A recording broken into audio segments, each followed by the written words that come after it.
저희가 하박국 말씀을 이제 묵상을 합니다. 이 하박국 내용 안에는 이 하박국 선지자가 하나님께 기도합니다. 첫 번째, 하나님, 이 땅에, 남유다 이 땅에 악이 너무나도 많습니다. 하나님, 이 땅을 주님 살펴봐 주십시오. 하나님께서 이 하박국의 이 기도 앞에 내가 그 땅을 심판할 거다라는 응답을 주십니다.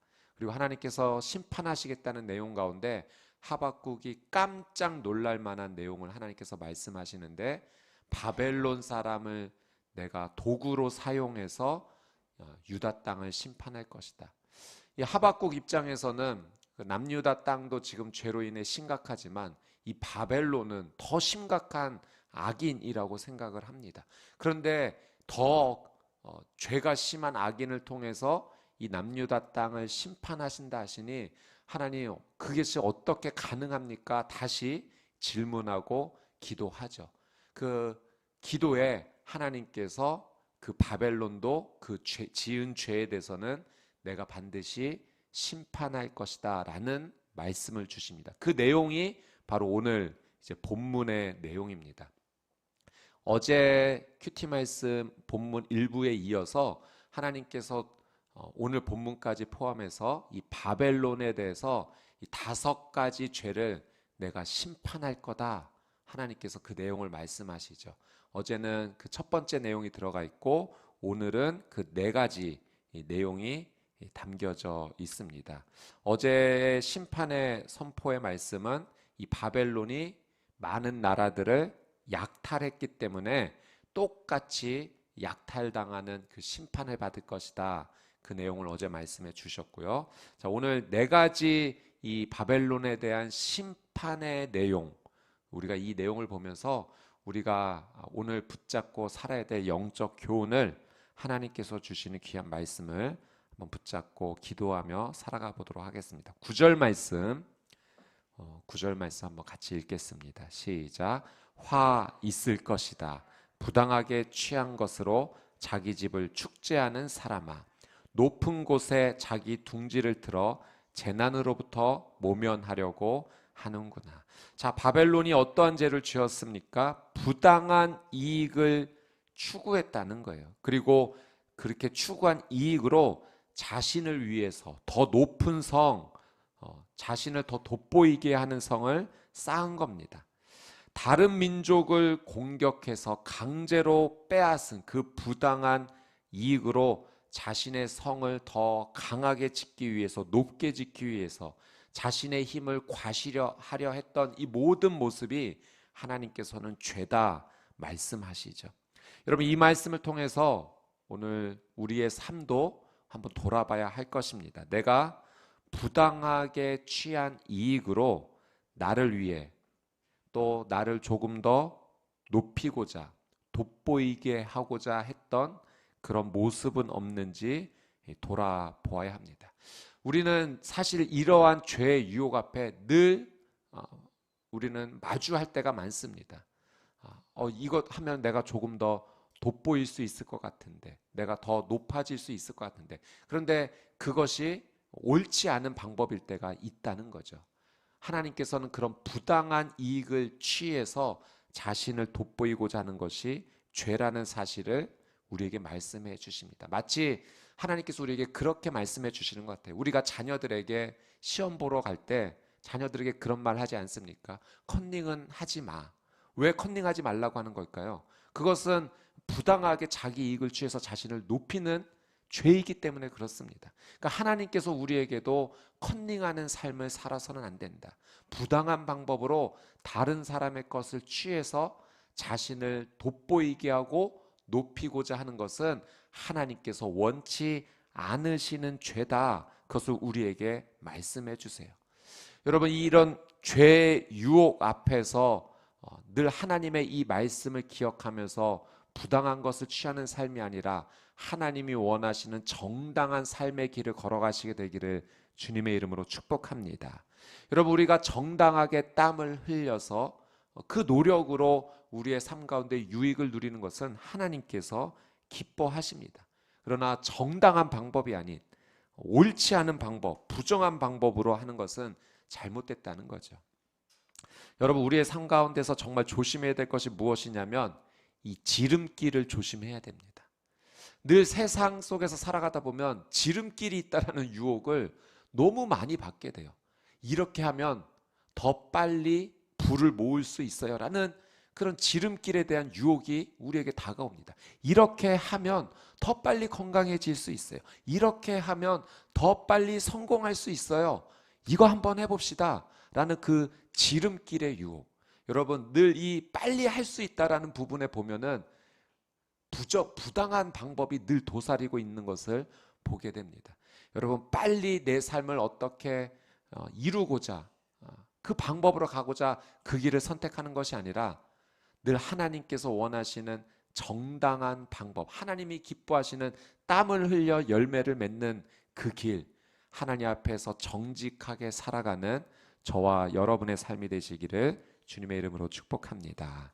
자, 12절 말씀 같이 한번 읽겠습니다. 12절 말씀 시작. 화 있을 것이다. 피로 성을 짓고 죄악으로 도시를 세우는 사람아. 자, 12절에서 14절은 이 바벨론에 대한 심판의 내용 가운데 세 번째 내용입니다. 이 바벨론이 피로 성을 짓고 죄악으로 도시를 세운 것에 대해서 하나님께서 심판을 말씀하시죠. 바벨론이 자신들의 성과 도시를 건설하기 위해서 많은 사람들을 강제로 노역하게 해서 죽음에 이르게 한 죄, 하나님은 그것을 심판하신다 하십니다. 자, 13절 말씀도 한번 같이 볼까요? 13절 같이 한번 읽어보도록 하겠습니다. 시작. 보아라, 수고한 것이 불에 타버리고 힘들게 한 일이 헛수고가 될 것인데 이것이 만군의 여호와께서 하신 일이 아니냐. 자, 그 고대 근동 당시 세계 최강국이었던 이 바벨론이요, 다른 나라의 백성들을 강제로 동원해서 그 노동력을 착취해서 자신들의 성, 도시를 아주 화려하게 만들었습니다.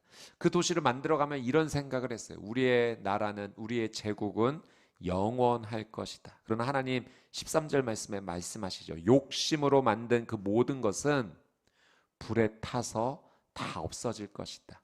그 모든 수고가 헛수고가 될 것이다. 하나님 말씀하십니다. 그러면서 하나님께서 주시는 말씀 14절 말씀 14절 같이 한번 읽습니다. 시작. 마치 물이 바다를 덮는 것 같이 여호와의 영광을 아는 지식이 세상에 가득 찰 것이다.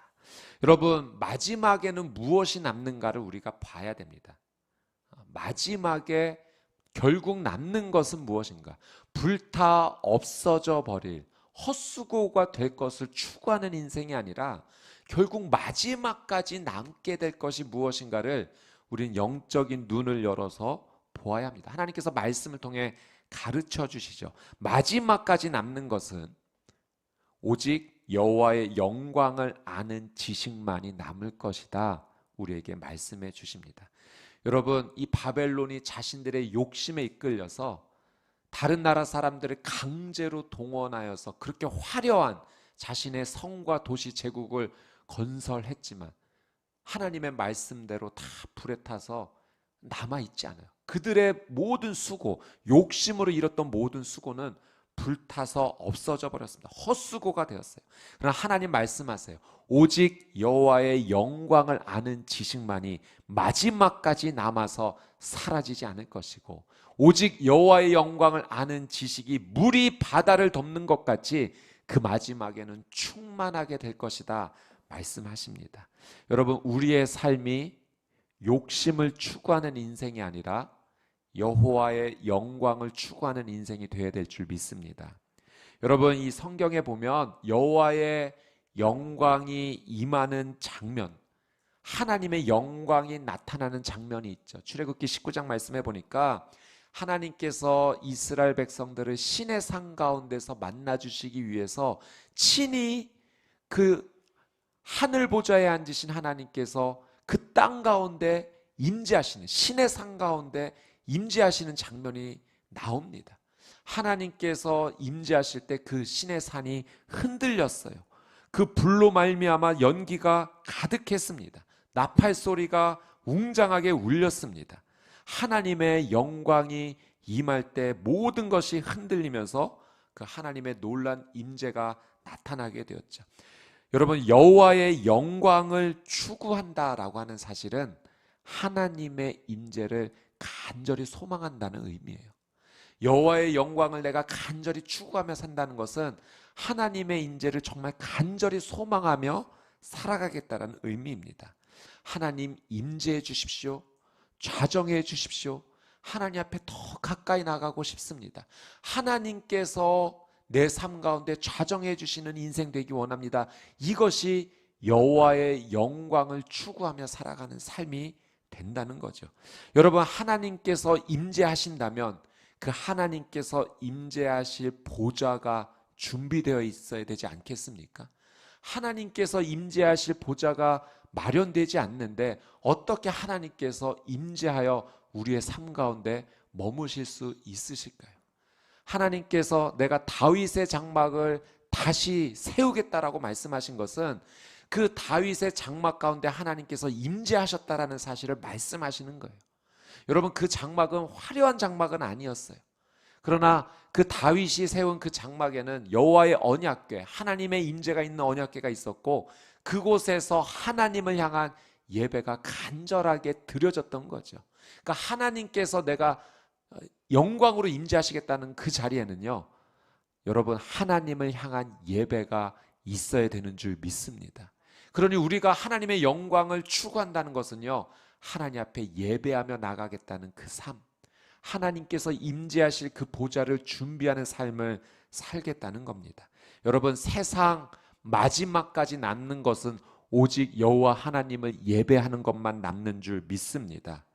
여러분, 욕심을 채워가며 그것을 추구하며 살아가는 인생이 되지 마시고 오직 하나님을 경외하는 삶, 오직 하나님 한 분만을 예배하는 삶, 하나님만을 찬양하며 두 손 들고 나가는 삶, 그래서 여호와의 영광을 간절히 추구하는 인생. 그래서 우리의 인생의 마지막에 무엇이 남는가? 물이 바다를 덮는 것처럼 여호와를 경외하고 예배하는 것만이 우리의 인생 가운데 가득하게 되기를 주님의 이름으로 축복합니다. 여러분, 그런 인생 되기 위해서는 오늘 그렇게 살면 돼요. 여러분, 내 인생의 모든 것이 이 하루에 담겨져 있어요. 내가 오늘 이 하루 하나님을 예배하면 여러분, 내 인생 전체가 하나님을 예배하는 인생 될 줄 믿습니다. 오늘 이 하루 하나님의 영광을 구하며 기도하는 인생이 되면 여러분, 내 인생 전체가 하나님께 기도하는 인생이 될 줄 믿습니다. 오늘 하나님의 말씀을 사랑하며 그 말씀에 순종하며 나가는, 하나님을 경외하는 인생 된다면 내 인생 전체가 하나님 말씀을 따라가며 순종하는 거룩한 삶이 될 줄 믿습니다. 여러분, 오늘 이 하루예요. 이 하루 여호와의 영광을 추구하십시오. 마지막까지 여호와의 영광이 남겨져 있는, 충만하게 된 저와 여러분의 삶이 될 줄 믿습니다. 자, 15절 말씀 같이 한번 읽겠습니다. 시작. 화 있을 것이다. 자기 이웃에게 술을 통째로 마시기에 술에 취해서 그들의 벌거벗은 몸을 드러내 보이도록 하는 사람아. 자, 15절에서 17절이 이제 네 번째 바벨론에 대한 심판의 내용입니다. 자, 바벨론이 어떤 죄를 지었는가? 이웃 나라에게 술을 마시게 해서 타락하게 한 죄를 지었다. 여러분, 술을 마시게 한다라는 이 표현은요, 쾌락을 쫓게 만들었다, 방탕하게 만들었다, 음란에 빠지게 했다, 이런 의미예요. 실제로 바벨론은 이 주변 나라들을 방탕하고 음란에 빠지도록 만들었죠. 그러니까 하나님께서 이 말씀을 통해서 우리에게 주신 영적 교훈은 무엇입니까? 방탕과 음란의 삶이 아니라 거룩의 삶을 살아야 된다라는 것을 오늘 우리에게 가르쳐 주시는 거죠. 음란을 피하는 삶, 우리는 거룩을 추구하는 인생 되어야 됩니다. 여러분, 하나님께서 우리에게 늘 말씀해 주시는 것이 무엇입니까? 영적으로 음란하지 말아라. 육적으로 음란하지 말아라. 이 십계명에도 나와 있죠. 우상 숭배하지 말아라. 영적으로 음란하지 말라는 거예요. 간음하지 말아라. 육적으로 음란하지 말라는 겁니다. 그러니까 하나님의 소망, 우리를 향한 하나님의 간절한 소망. 그러니까 하나님께서 오늘 나한테 한 가지 소망이 있는데 한번 들어봐 줄래? 내가 거룩하니 너도 거룩해라. 이게 하나님께서 우리에게 주시는 하나님의 소망입니다. 여러분, 하나님이 원하시는 거룩을 향해 나가는 귀한 삶이 되시기를 주님의 이름으로 축복합니다. 여러분, 우리가 적극적으로 음란함을 피해야 돼요. 여러분, 우리의 눈앞에 음란함이 보이는데도 그렇구나 해서는 안 되는 거예요. 여러분, 더러운 것이 보이면 가까이 가면 안 되잖아요. 나도 그 더러운 것에 있다 보면 그 더러움이 나에게 영향을 줘서 나도 더럽게 만들 수 있는 거예요. 더러운 게 보이면 적극적으로 피해야 됩니다. 그래야 내가 깨끗한 삶을 사는 거예요. 눈앞에 더러움이 보이는데도 그렇구나 하고서 그 자리를 맴돌면 여러분, 자연스럽게 음란해질 수밖에 없어요. 자연스럽게 거룩한 삶을 못 살게 됩니다. 여러분, 적극적으로 영적으로 육적으로 음란을 피하는 삶을 사십시오. 여러분, 내 주변 환경을 잘 살펴보셔야 돼요. 내가 이 환경에서 하나님을 더 많이 생각하는지 아니면 세상적인 음란함을 내가 더 추구하는지, 여러분, 그러면 그 환경이 지금 문제가 있는 거예요. 내가 그 자리에만 가면 하나님을 생각하지 않으니까. 그러면 둘 중 우리가 두 가지를 반드시 해야 돼요. 그 자리를 가지 말던가 늘 피하던가 아니면 그 자리의 환경을 빨리 바꿔야 돼요. 여러분, 오늘 이 하루의 삶을 돌이켜보면서 여러분 주변의 삶이 늘 하나님을 생각하는, 말씀을 생각하고 기도하게 만드는 환경으로 만드십시오.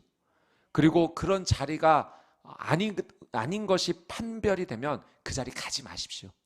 가까이 하지 마십시오. 그것이 환경이든 사람이든 거리를 둬야 됩니다.